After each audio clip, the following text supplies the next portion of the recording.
Yeah, it is, but I love your ride. I mean, this is sweet. This is dynamite.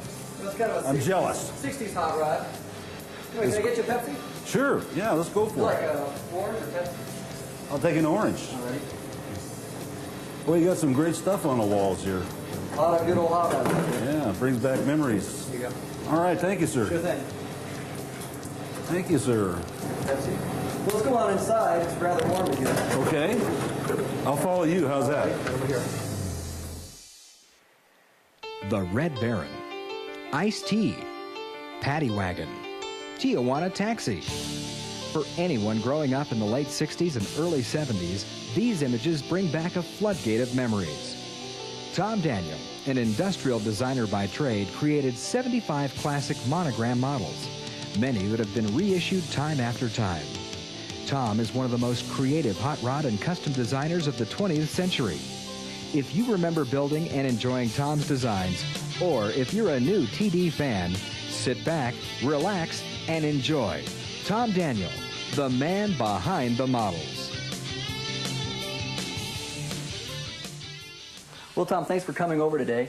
As you can see, we've got quite a collection here. I've been collecting your models, well, originally as a kid, back in the late 60s. But before we talk about some of the old designs you did for Monogram, let's go back. How did you get started in drawing cars and designing cars in the first place? Yeah, well, I think what happened was I was in high school. I was just in high school after World War II had been over a little bit, but the hot rod scene had started to really take off in this country. During the war, of course, everything was rationed, and gasoline, tires, cars. I mean, you know, after the war, the hot rod thing just kind of blossomed, and it blossomed in Los Angeles and around where I was in Huntington Park especially. And there was a lot of custom cars on the street. These Now, was this during high school? Were you in high school at this time? Yeah, I was a freshman and sophomore. It was a 4-year high school. And this was close to some of the main customizing that was being done in the LA area at the time. So I'm sure that's what really influenced me early on. So you got out of high school and then what? Well, before I got out of high school, I had transferred to another school, which fortunately had a really hip art teacher. And he saw that I liked to design cars. And he set up a field trip to a school called Art Center, which I went to in my junior year in high school. And that just set me right in orbit. I saw on the walls were fantastic cars that the students were designing, and I said, boy, that's what I want to do. So I spent my whole senior year drawing wild cars, not wild cars, but futuristic cars. And now, what year was this? Well, that was in 53, 54. Okay, era. So pretty early, before a lot of people were doing anything like this. Well, that I knew of, but as I say, when I went to Art Center, I saw some people there that were doing them for sure. There wasn't a lot, but it was enough that it really got me going. And General Motors, I decided I wanted to work for General Motors rather than Ford for some reason. I don't know why. Mm-hmm. But that pretty much is what ignited me on this career in automobile design. Now, did you have to be accepted to the Art Center? Yes, I did. I lucked out there again. I had no junior college experience or other college experience, which they required, actually. But the portfolio that I did apparently impressed them enough that I was accepted. And, of course, I had cash, too, but I did make it in there as a freshman. Now, was that like a 2-year course or a 4-year course? 4-year school. Mm-hmm. So what did they start teaching you right off the bat? What was the first? It was all fundamentals. It was everything from perspective theory and color theory and basic drawing skills, how to really hold a pencil properly. I mean, you don't just draw with a pencil. You have to twirl it a little bit as you're drawing a line, especially if you're drawing a hood line or a line you want to stay crisp.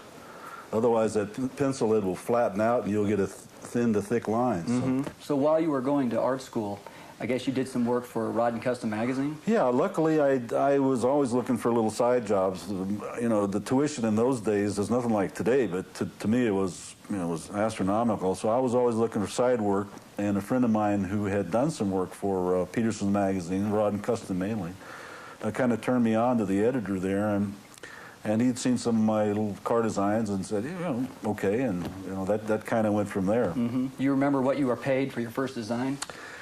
Oh, yeah, it was on about $50 a page. Mm-hmm. Well, that helped getting you through school. Yeah, and everything. Bought some pencils and paper and whatnot, and some paint. So after graduation, what happened? Well, I did graduate, which was fortunate. that was a tough 4 years, I got to tell you. That was it was all a grind. And fortunately, General Motors came out. They had a representative come out at the school to interview students, and they happened to like what I was doing, and I was hired by General Motors, and that was a dream come true. I mean, that was just on cloud nine. You hit the lottery. I hit the lottery. You got it. How did you end up over at Monogram?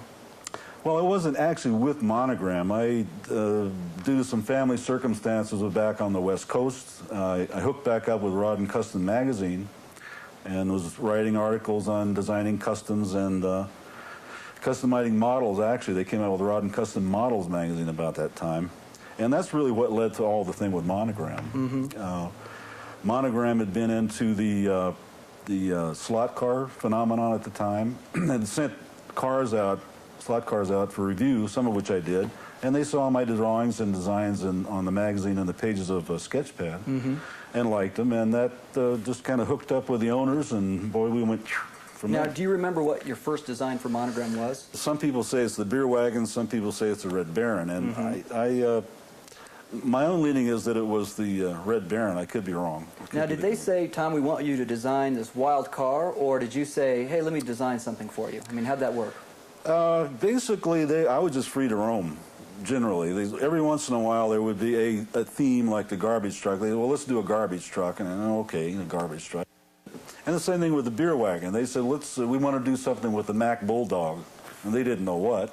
In 1/24 scale, when I first started drawing the cab on this thing, and I thought, hey, this thing is huge. So I called them up. I said, look, we're going to have a monstrous 24 scale kit. And they said, well, shrink it down. So this is what I did. But generally with Monogram, it was whatever ideas I came up with, and I just ran with them.